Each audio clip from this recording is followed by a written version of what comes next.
Hi everyone, how's it going? I'm going to be doing a painting this morning and I thought I'd record it for posterity and make a post. It's been a while since I've posted anything up. So it's going to be a small coastal picture with a cottage and some trees and stuff. And I'll record bits of it as I go along. Not everything, but the best bits, the highlights, if you want to call it that. So let's get on with it then. Right, here we go. I've sketched out a rough outline of where I want my subject matter in the picture. I have a cottage on the right, some trees here. This is going to be like a foreground area, like a field, and I'm going to put some flowers at the front and a headland at the back. This picture it's roughly A5 size, so it's not going to take too long to paint, hopefully. But right, let's get on with it and see what we can create. I'm going to put some masking tape down here. Switched over to this overhead camera angle so I can give you a better idea of what I'm doing, but I need to put this tape down because if I move the picture I'm not going to get it square in the camera again, so that's for my benefit. I thought I'd show you my paint box that I use. This is a brass paint box that my dad made actually. He actually makes brass paint boxes and sells them. He has his own website, Brass Paintboxes, I believe it's called. I'll check the exact website of that later and put a link for you. But you can see, got my various colours in there and my pans. I don't clean it very often. Sometimes I'll wipe it down, but generally, you've got some interesting colours there all ready to go. So just get on with it, really. So I'm going to wet the colours. I usually dampen the paint box, not the paint box, sorry, the paint, just to moisten them up a bit before I start painting. Otherwise, they can be quite hard. So I'm going to do that now. Just use a bit of spray. There we go. Just moisten it up a little bit. Okay, so I've put an initial wash in for the sky and left some space for the cloud, and the same with the sea area. It's just a base layer for that area. I'm going to work into it later, but it's a good start anyway. So we'll carry on.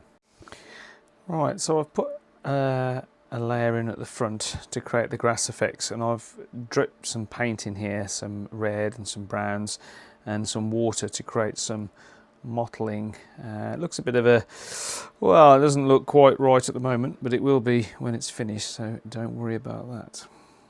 The key thing with watercolour is to just let it dry before you work on to the next bit, really, unless you're painting wet in wet. So I'm going to let this dry thoroughly and carry on with it in a couple of minutes. Okay, so I've added in the trees here, and or bushes, whatever.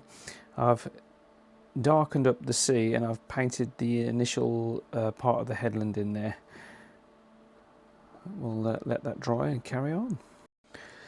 Okay, so I've started to detail with a pen the bushes here and the outline of the house. So I like to use pen in my artwork. So I've left some spaces here. I think they're going to become sheep, but shh, don't tell anyone. We'll get a few sheep in there. Right, let's carry on. Okay, so done a little bit more further detailing. You can see I've done a little bit of work on this little sheep in the front there, and I've put some detail on these flowers and also onto the house there, some windows and things. It's all going to get added to. I'm going to bring a white pen in and add some detailing on here as well now. But yeah, it's coming together. Happy with what we've done so far. Thought I'd record a little bit while I'm actually detailing this. I'm going to put some detail on the windows with this is just a white pen. So I'm going to turn the picture around.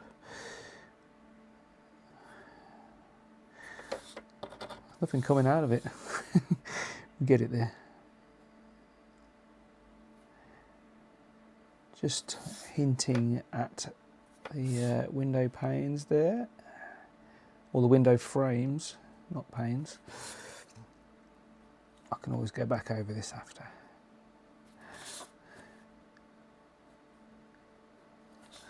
There we go. I'll do a little bit of extra work on that.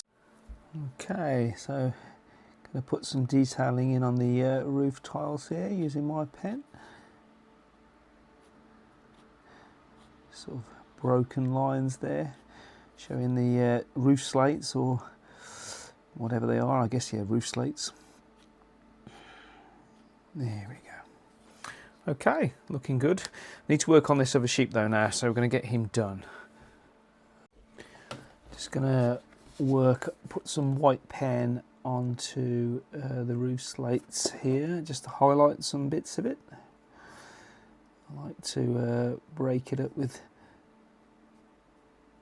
different elements. Doing like a broken line as well. Here we go. Okay, I might get a little bit of coloured pencil on this as well. That's always an interesting effect. But we're going to keep on working at it.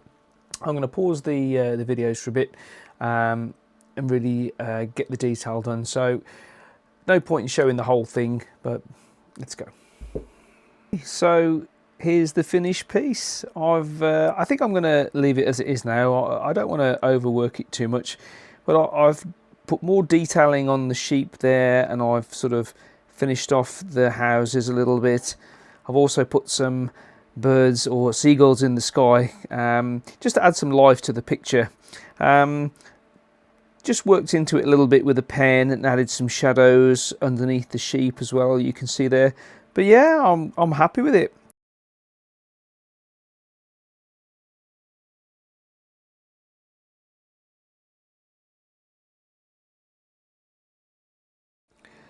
Okay, so we're all done. I hope you enjoyed a little bit of insight into how I create my pictures. This one isn't for sale, unfortunately, as it's going to be a birthday gift for a friend. But I might take some sneaky scans of it, so you never know, it might be available as a print only. But thanks for watching. Only a short one this time, and hopefully it won't be so long before the next one. So I promise to get my painting brushes out more often. I've been a bit slack lately. More to follow. Take care.